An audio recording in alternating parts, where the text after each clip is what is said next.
यह थी हमारी पृथ्वी। लगभग 4 अरब वर्ष पहले। एक ऐसा क्षण जब वह अपनी 2 महान कहानियों के मोड़ पर खड़ी थी, हेडियन युग का अंत और आर्कियन युग की शुरुआत।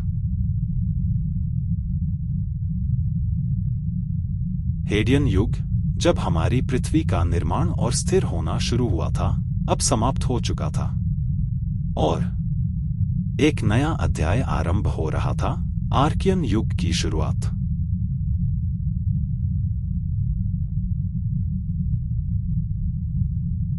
यहाँ वायुमंडल अब भी किसी भी ज्ञात जीव या पौधे के लिए श्वास योग्य नहीं था और महासागर ऑक्सीजन से खाली थे।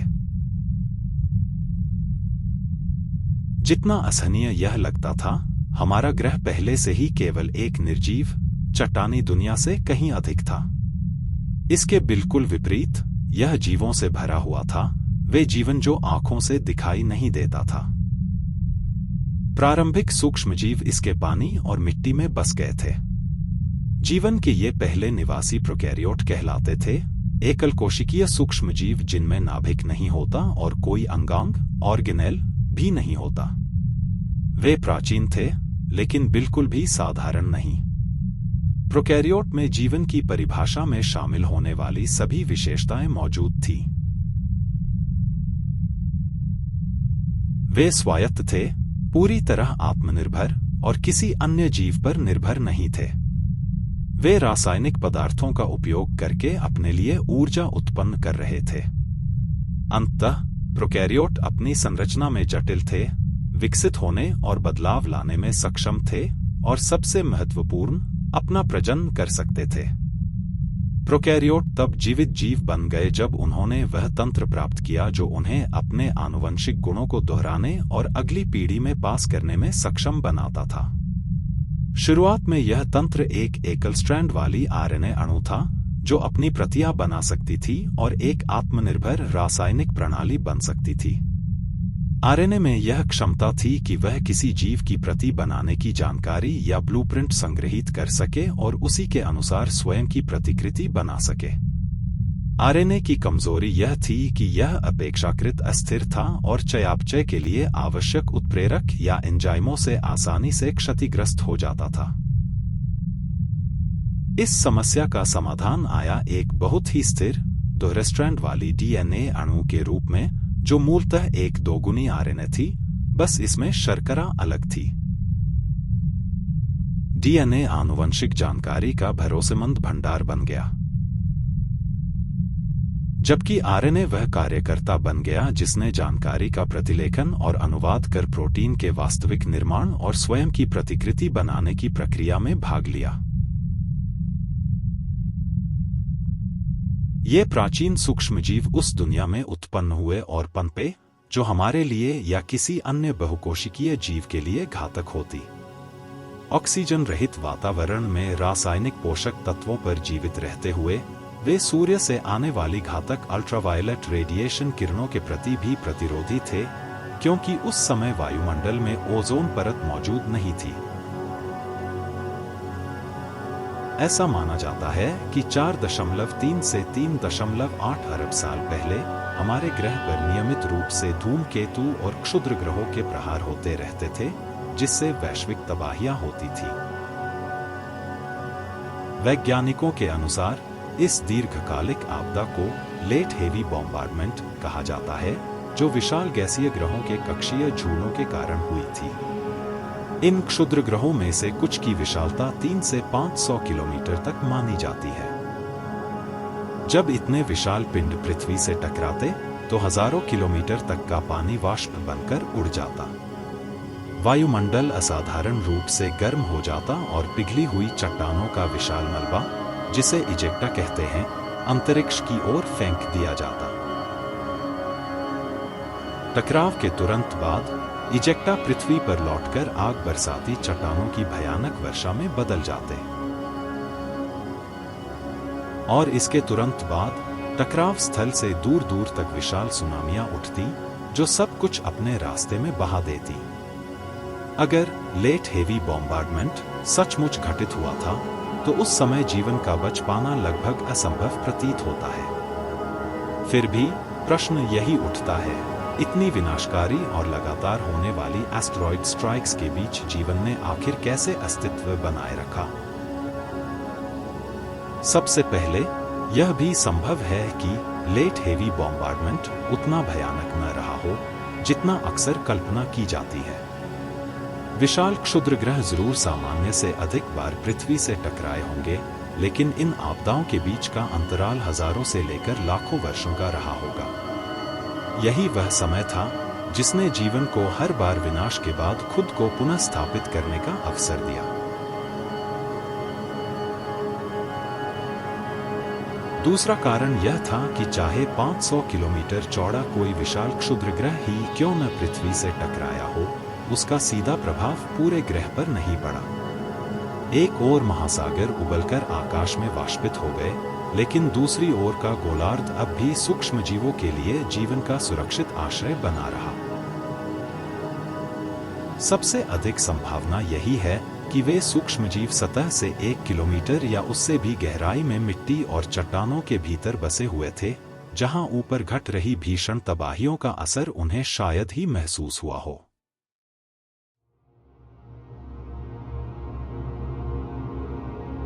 आज भी भूमिगत माइक्रोबियल समुदाय पृथ्वी पर मौजूद सभी बैक्टीरिया और आर्किया का 70% हिस्सा बनाते हैं।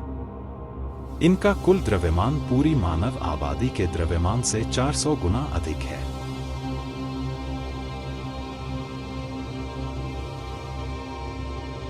हाल ही के शोध बताते हैं कि लेट हेवी बॉम्बार्डमेंट शायद कभी हुआ ही नहीं।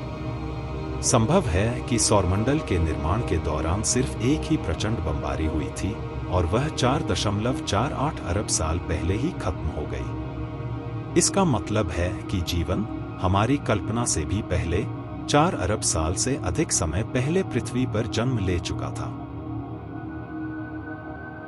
चांद की सतह पर हर विशाल क्रेटर हमें अतीत के प्रचंड एस्टेरॉयड्स इंपैक्ट की कहानियां सुनाता है। इनमें से कुछ क्रेटर, जैसे कि इम्ब्रियम बेसिन, 1000 किलोमीटर से भी बड़े हैं। इसका मतलब है कि इन्हें बनाने वाले क्षुद्रग्रह कम से कम 250 किलोमीटर चौड़े थे। अगर अतीत में चांद पर विशाल पिंडों ने बमबारी की, तो पृथ्वी भी इससे अछूती नहीं रही होगी। लेकिन यह कब हुआ और कितनी देर तक चला? क्या यह धीरे धीरे सौरमंडल के जन्म से ही शुरू हुआ एक लंबा हमला था, या एक भयानक विनाशकारी घटना जब एक साथ कई क्षुद्र ग्रहों ने आंतरिक ग्रहों को चीर दिया?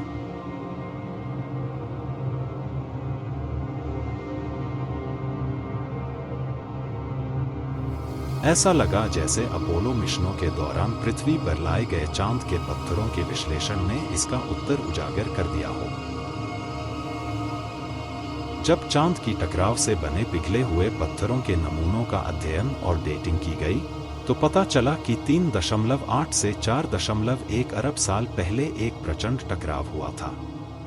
इसका मतलब है कि उसी समय पृथ्वी पर भी बड़ी संख्या में क्षुद्र ग्रहों ने प्रहार किया होगा। चूंकि यह सामान्यतः माना जाता है कि उस समय तक पृथ्वी पर जीवन पहले ही उत्पन्न हो चुका था, यह कल्पना करना मुश्किल हो गया कि यह इतनी भयंकर विपदा से कैसे बच सका। वैज्ञानिकों ने इस घटना को लेट हेवी बॉम्बार्डमेंट या संक्षेप में LHB का नाम दिया, क्योंकि यह हमारे सौरमंडल के निर्माण की प्रक्रिया में अपेक्षाकृत देर से हुआ। लेकिन यह घटना हुई क्यों?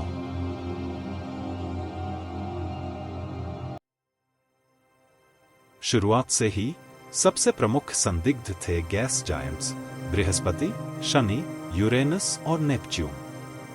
यह तय करने के लिए कई अनुमान थे कि इन ग्रहों ने इतनी तबाही कैसे मचाई, लेकिन एक रोचक सिद्धांत है जिसे ग्रैंड टेक हाइपोथेसिस कहा जाता है। इसका नाम नौकायन की भाषा से लिया गया है, जहां टैकिंग का अर्थ है हवा के खिलाफ चलते हुए नौका की दिशा को लगातार बदलना। इस मामले में टैकिंग का अर्थ ग्रहों पर लागू होता है और विशेष रूप से बृहस्पति पर। सिद्धांत कुछ ऐसा कहता है, जब सौरमंडल के ग्रह लगभग पूरी तरह बन चुके थे, तो ग्रहाणु और एस्टेरॉयड्स के बीच प्रारंभिक टकराव समाप्त हो गए। बचे हुए मलबे को दूर के बाहरी कक्षाओं में धकेल दिया गया और सब कुछ शांत हो गया। लेकिन यह शांति ज्यादा देर तक नहीं टिक सकी। जल्द ही बृहस्पति, जो प्रारंभ में सूर्य से 3.5 खगोलीय इकाई की दूरी पर बना था, नवयुवक सौरमंडल में मौजूद प्रचुर मात्रा में गैस की धाराओं में फंस गया। इसके बाद वह सूर्य की ओर भीतर की ओर खिसकने लगा। बृहस्पति के पीछे पीछे शनि भी उसी मार्ग पर चला। जब बृहस्पति 1.5 खगोलीय इकाई तक पहुंचा तो उसने शनि को कक्षीय अनुनाद में पकड़ लिया। जहां बृहस्पति सूर्य के चारों ओर 3 चक्कर लगाता, वहीं शनि 2 चक्कर लगाता और अपनी गुरुत्वाकर्षण शक्ति से बृहस्पति को प्रभावित करता। इसी बीच दोनों ग्रहों के बीच मौजूद गैस बाहर निकल गई। परिणामस्वरूप दोनों गैस दानवों की सूर्य की ओर बढ़ती यात्रा रुक गई और उन्होंने अपनी दिशा बदल दी, सौरमंडल के केंद्र से दूर जाते हुए। आखिरकार बृहस्पति अपनी मौजूदा कक्षा 5.2 खगोलीय इकाई पर और शनि लगभग 7 खगोलीय इकाई पर स्थिर हो गया। माना जाता है कि शुरुआत में यूरेनस सौरमंडल का सबसे दूरस्थ ग्रह था, जबकि नेपच्यून शनि और यूरेनस के बीच बना था। बृहस्पति और शनि के गुरुत्वाकर्षण नृत्य से पैदा हुई अशांति ने यूरेनस और नेपच्यून की कक्षाएं बदल दी। इस हलचल ने नेपच्यून को सीधा उस बाहरी घेरे में धकेल दिया, जहां सौरमंडल के निर्माण के बाद चट्टानी और बर्फीला मलबा बचा हुआ था। नेपच्यून इन चट्टानों के बीच परिक्रमा करने लगा और उन्हें अलग अलग दिशाओं में ऐसे बिखेरने लगा जैसे कोई बर्फ साफ करने वाली मशीन। इसी तरह सौरमंडल के किनारों से अनगिनत धूमकेतु और एस्टेरॉयड भीतर की ओर पृथ्वी सहित आंतरिक ग्रहों की तरफ बढ़े और अंततः उनसे टकरा गए। ग्रैंड टेक हाइपोथेसिस में सौरमंडल के निर्माण को समझाने के लिए अपनी खूबियां और कमजोरियां दोनों थी। हाल तक यह सिद्धांत लेट हेवी बॉम्बार्डमेंट को भी समझाने में सहायक माना जाता था, जिसे गैस दानव ग्रहों की कक्षीय उथल-पुथल का परिणाम कहा गया था। लेकिन इसके बाद एक और भी अधिक संभावित मॉडल सामने आया, जिसे अर्ली इंस्टेबिलिटी हाइपोथेसिस कहा गया। इस सिद्धांत के अनुसार जब ग्रह प्रोटोप्लानेटरी डिस्क से बन ही रहे थे, तब ग्रहाणुओं की कक्षाएं बेहद अस्थिर थीं। सबसे पहले गैस दानव ग्रह बने और उनके बाद शिलामय आंतरिक ग्रहों का जन्म हुआ। दरअसल कंप्यूटर सिमुलेशन यह भी बताते हैं कि शुरुआत में सूर्य की परिक्रमा एक अतिरिक्त बर्फीला दानव ग्रह भी कर रहा था। जब ग्रह बनने लगे, तब उनकी कक्षाएं लगातार बदलती रहीं, कभी गोल, कभी अंडाकार, जिससे सौरमंडल में गैस और निर्माण सामग्री का वितरण प्रभावित होता रहा। एक काल्पनिक बर्फीला दानव ग्रह भी था, जिसे बाद में बाहरी अंतरिक्ष में फेंक दिया गया और ग्रहों का निर्माण पूर्ण हुआ। आखिरकार उनकी कक्षाएं स्थिर हो गईं। प्रारंभिक अस्थिरता परिकल्पना हमारे सौरमंडल के शुरुआती विकास को बेहद रोचक तरीके से समझाती है। जब इसे डिजिटल सिमुलेशन में परखा गया, तो यह आश्चर्यजनक रूप से एक ऐसा ही ग्रह तंत्र बनाती है जैसा हमारा है। सही संख्या में ग्रह, सही स्थानों पर और लगभग सही आकारों में। मानो ब्रह्मांड ने प्रारंभिक अराजकता के बीच एक छिपा हुआ खाका पहले ही तैयार कर लिया हो। यह परिकल्पना हमें यह सोचने की भी अनुमति देती है कि सौरमंडल से निकाला गया वह काल्पनिक बर्फीला दानव ग्रह शायद वही रहस्यमयी प्लैनेट एक्स हो सकता है, जिसकी तलाश खगोल शास्त्री आज भी कर रहे हैं। लेकिन एक समस्या है। प्रारंभिक अस्थिरता मॉडल में उस घटना के लिए कोई जगह नहीं है जिसे हम लेट हेवी बॉम्बार्डमेंट कहते हैं। सौरमंडल लगभग 4.5 अरब वर्ष पहले ही स्थिर हो चुका था। तो फिर लगभग 4 अरब वर्ष पहले इतनी अधिक संख्या में उल्कापिंडों ने पृथ्वी और अन्य आंतरिक ग्रहों को क्यों टकराया? क्या हमें सच में यकीन है कि लेट हेवी बॉम्बार्डमेंट जैसी कोई घटना हुई थी? हम अपनी पृथ्वी पर इतने प्राचीन टक्करों के सबूत नहीं पा सकते, क्योंकि इरोजन और टेक्टोनिक्स प्लेट ने उन प्राचीन गड्ढों को बहुत पहले ही मिटा दिया होता। इसी कारण वैज्ञानिकों ने सबूतों की तलाश उन ग्रहों, उपग्रहों और एस्टेरॉइड्स पर की है, जहां न हवा है, न पानी और न ही सतह के लगातार बदलने की प्रक्रिया। ऐसा एक आदर्श स्थान था चांद। दिलचस्प बात यह है कि जैसे ही प्रारंभिक अस्थिरता मॉडल सामने आया, जो लेट हेवी बॉम्बार्डमेंट घटना का कोई कारण नहीं बताता, वैसे ही वे सबूत भी कमजोर पड़ने लगे, जिन्होंने हमें यह मानने पर मजबूर किया था कि यह घटना वास्तव में घटी थी। पिछले कुछ वर्षों में कुछ शोधकर्ताओं ने पिघली हुई ल्यूनर रॉक की डेटिंग के नतीजों पर संदेह जताना शुरू किया है। उनका कहना है कि इतने कम नमूनों की वजह से परिणाम गलत हो सकते हैं, या फिर बाद में हुए एस्टेरॉइड्स के प्रभावों ने इन नमूनों की उम्र को बदल दिया होगा। यह भी संभव है कि शुरुआत में वैज्ञानिकों ने उन्हीं नमूनों की तारीख तय की थी, जो वास्तव में लगभग 4 अरब वर्ष पहले मेयर इम्ब्रियम के पास चांद पर हुई एक बड़ी विनाशकारी टक्कर की ओर इशारा करते थे। साल 2019 में मंगल से आए सबसे प्राचीन उल्कापिंडों के अध्ययन ने यह संकेत दिया कि मंगल और क्षुद्र ग्रहों के बीच होने वाली सभी बड़ी टक्करों का अंत लगभग 4.48 अरब वर्ष पहले ही हो चुका था। तो फिर सवाल उठता है, इस सब का मतलब क्या है? संभव है कि गैस दानव ग्रहों का कक्षीय प्रवास और उनकी अस्थिरता हुई हो, लेकिन यह घटना पहले सोची गई समयावधि से कहीं पहले घटित हुई होगी। असल में ऐसा प्रतीत होता है कि पृथ्वी पर केवल एक ही बड़ा बमबारी काल हुआ था। यह उस समय के दौरान हुआ जब सौरमंडल का निर्माण हो रहा था, जो शायद लगभग 4.48 अरब वर्ष पहले समाप्त हो चुका था। जहां तक लेट हेवी बॉम्बार्डमेंट का सवाल है, हाल के वर्षों में इकट्ठा किए गए सबूत यह दर्शाते हैं कि यह घटना शायद कभी हुई ही नहीं, और प्रारंभिक जीवन को पृथ्वी पर न तो तपते हुए वातावरण से जूझना पड़ा और न ही वाष्पित हो चुके महासागरों से। भविष्य के शोध ही यह स्पष्ट करेंगे कि लेट हेवी बॉम्बार्डमेंट वास्तविक था या फिर केवल एक काल्पनिक सिद्धांत है।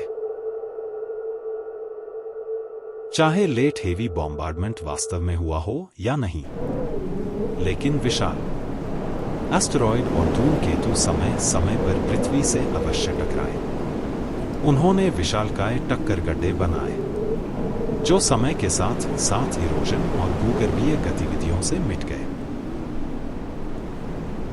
लगभग 3.6 अरब वर्ष पहले पृथ्वी अब भी महासागरों और ज्वालामुखीय द्वीपों से ढकी हुई थी, लेकिन ऐसा माना जाता है कि उस समय एक बहुत ही छोटा पहला महाद्वीप वालबारा अस्तित्व में आ चुका था। आज इसके अवशेष दक्षिण अफ्रीका और पश्चिमी ऑस्ट्रेलिया में पाए जाते हैं। इसी बीच हमारे ग्रह के सूक्ष्म जीव लगातार अपने आसपास की दुनिया को बदलते जा रहे थे।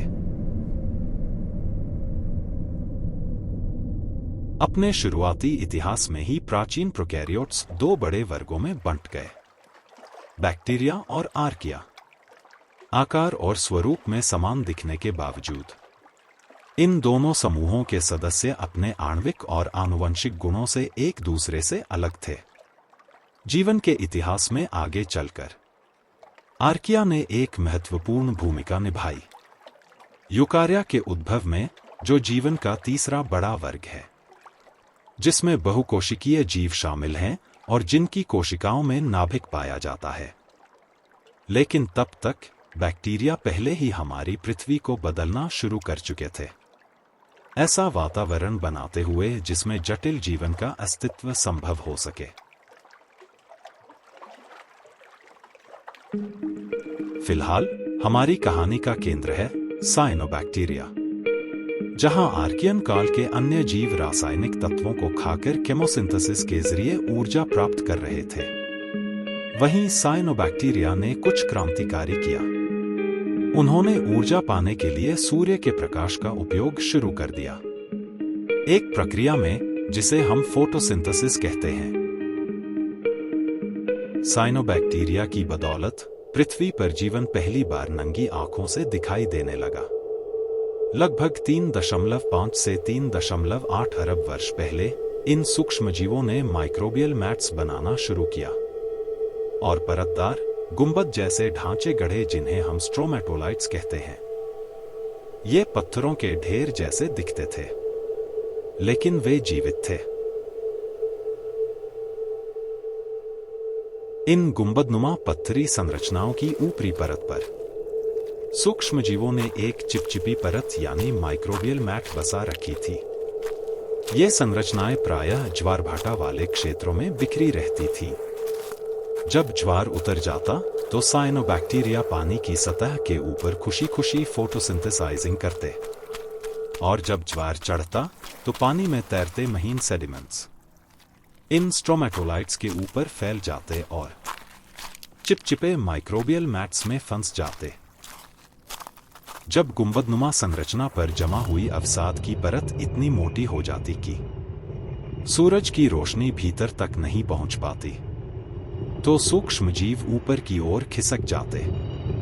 इस तरह वे एक के ऊपर एक बारीक परतें बनाते चले गए। अगर हम किसी स्ट्रोमेटोलाइट को लंबाई में काटें, तो हमें उसमें बारीक अवसाद की परतें दिखाई देती हैं। ये परतें उसके विकास को दर्शाती हैं, बिल्कुल वैसे ही जैसे किसी पेड़ के तनों में बनी सालाना वृत्ताकार रेखाएं। यह प्रक्रिया बार बार दोहराई जाती रही, जिससे कई परतें एक के ऊपर एक जमा होती गईं। इस तरह निरंतर बढ़ते हुए गुंबदनुमा या स्तंभनुमा ढांचे बनते गए।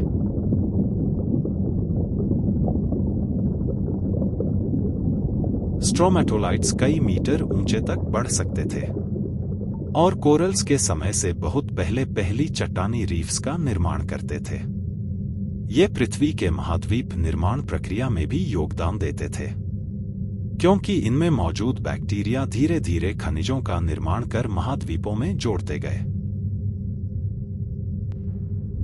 लगभग 3.1 अरब वर्ष पहले पृथ्वी पर एकमात्र महत्वपूर्ण भूमि क्षेत्र था प्राचीन महाद्वीप ऊर, जिसे एक अंतहीन महासागर घेरता था। हालांकि यह अपने पूर्ववर्ती वालबारा से बड़ा था, लेकिन ऊर अभी भी एक अपेक्षाकृत छोटा महाद्वीप था। यह आधुनिक अंटार्कटिका, ऑस्ट्रेलिया, भारत और मेडागास्कर के कुछ हिस्सों से मिलकर बना था, और इसे जर्मन में मूल या प्राचीन कहा जाता है।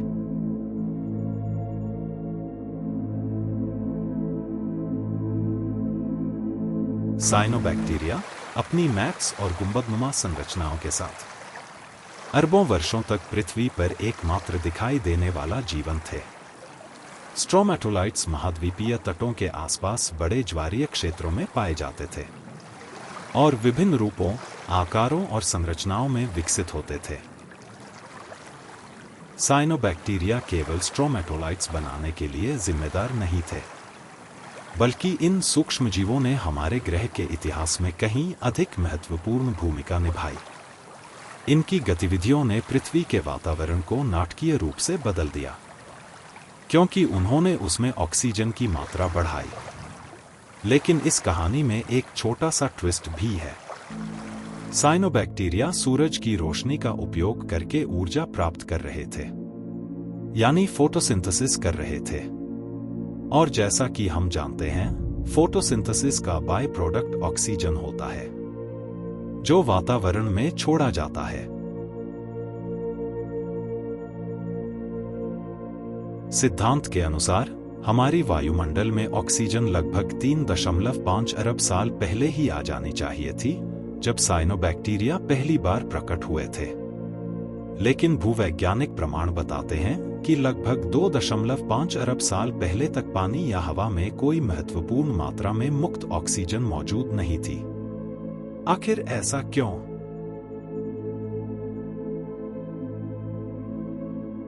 एक संभावना यह भी है कि प्राचीन साइनोबैक्टीरिया वास्तव में प्रकाश संश्लेषण तो करते थे, लेकिन वे ऑक्सीजन को मुक्त करने के बजाय लोहे को ऑक्सीडाइज कर रहे थे। आज के नीले महासागरों के विपरीत आर्कियन युग के महासागर हरे दिखाई देते थे, क्योंकि उनमें हरे रंग का फेरस आयरन घुला हुआ था। संभव है कि प्राचीन साइनोबैक्टीरिया या उनके पूर्वज शुद्ध ऑक्सीजन छोड़ने की जगह उसे फेरस आयरन से बांध रहे थे, और सरल शब्दों में कहें तो समुद्र को जंग लगा रहे थे। जब यह लोहा ऑक्सीडाइज हो जाता था, तब यह अब पानी में घुलनशील नहीं रहता था। धीरे धीरे ये कण समुद्र की तली में गिरने लगते और परत दर परत जमा होते जाते। दिन के समय जब साइनोबैक्टीरिया प्रकाश संश्लेषण में सक्रिय रहते, तो लगातार लोहा समुद्र तल पर गिरता रहता। लेकिन रात के समय जब प्रकाश संश्लेषण रुक जाता, तो कोई नया आयरन नहीं गिरता था। इसी तरह अरबों वर्षों तक दिन और रात के चक्र में यह प्रक्रिया चलती रही, और समुद्र की गहराइयों में विशाल आयरन की परतें बन गईं। दुनिया भर में भूवैज्ञानिकों को ऐसी विशाल परतें मिलती हैं, जहां आयरन ऑक्साइड की परतें शेल्स और चार्ट्स के साथ बारी बारी से जमी हुई हैं। ये परतें आर्कियन युग में बनी थीं, लगभग 3.5 से 2.5 अरब साल पहले। इन परतों को बैंडेड आयरन फॉर्मेशंस या BIFs कहा जाता है। आज यही बैंडेड आयरन फॉर्मेशंस हमारी लोहे की खदानों का मुख्य स्रोत हैं, जिनसे स्टील बनाया जाता है। सोचिए जरा, आज हमारे किचन के बर्तन, घर के उपकरण और यहां तक कि वो गाड़ियां जिन पर हम चलते हैं, सब किसी न किसी रूप में उन्हीं प्राचीन बैक्टीरिया की देन है, जो अरबों साल पहले समुद्र में रहते थे और आयरन ऑक्साइड पैदा करते थे। यह सचमुच अद्भुत है कि हमारा आधुनिक स्टील प्राचीन सूक्ष्मजीवों की एक विरासत है। आर्कियन युग के अंतिम चरण, लगभग 2.5 अरब साल पहले, बैंडेड आयरन फॉर्मेशंस कम बनने लगे, क्योंकि समुद्र और चट्टानों में मौजूद लोहा अब तक लगभग पूरी तरह ऑक्सीडाइज हो चुका था। इसी समय से मुक्त ऑक्सीजन पानी और वातावरण में इकट्ठा होने लगी, और लगभग 2.4 अरब साल पहले पृथ्वी पर ऑक्सीजन का स्तर भूवैज्ञानिक समय के हिसाब से इतनी तेजी से बढ़ा कि वैज्ञानिकों ने इस प्रक्रिया को नाम दिया द ग्रेट ऑक्सीडेशन इवेंट। लेकिन सवाल उठता है, आखिर साइनोबैक्टीरिया ने आयरन बनाना क्यों बंद कर दिया और ऑक्सीजन छोड़ना क्यों शुरू किया? जवाब उतना ही सरल है जितना अद्भुत। समुद्रों में घुला हुआ हरे रंग का फेरस आयरन धीरे धीरे पूरी तरह समाप्त हो गया। जब ऑक्सीडाइज करने के लिए कुछ बचा ही नहीं, तो इन प्राचीन जीवों के पास कोई विकल्प नहीं था, सिवाय इसके कि वे अपने फोटोसिंथेसिस का उपोत्पाद यानी मुक्त ऑक्सीजन सीधे वातावरण में छोड़ दें। 2.4 अरब साल पहले शुरू हुआ ग्रेट ऑक्सीडेशन इवेंट लगभग 2 अरब साल पहले तक चलता रहा। धीरे धीरे पृथ्वी वैसी दिखने लगी जैसी आज हमें नजर आती है। वातावरण में ऑक्सीजन इकट्ठा होने से एक सुरक्षात्मक परत बनने लगी, ओजोन लेयर। यह परत सूरज की घातक पराबैंगनी किरणों को रोकती थी, जो किसी भी जटिल जीवन के लिए जानलेवा थी।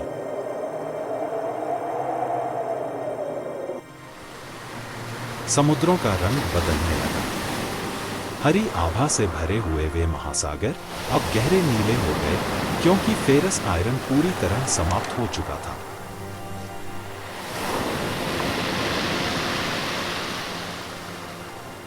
आसमान भी पहली बार अपना रूप बदल बैठा।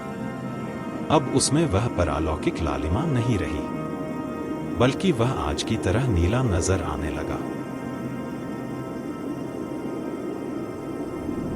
बस चांद ही अजीब लगता था, क्योंकि उस समय वह पृथ्वी के कहीं ज्यादा करीब था, और रात के आकाश में एक विशाल रहस्यमय गोले की तरह चमकता था।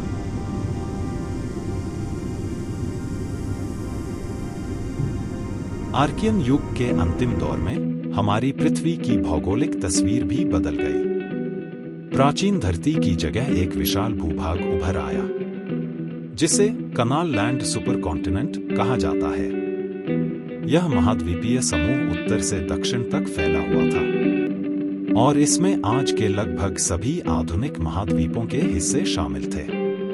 कनाल लैंड लगभग 2.7 से 2.4 अरब साल पहले तक अस्तित्व में रहा। इसके बाद यह टूटने लगा और महाद्वीप अपनी अनंत टेक्टोनिक यात्रा पर निकल पड़े।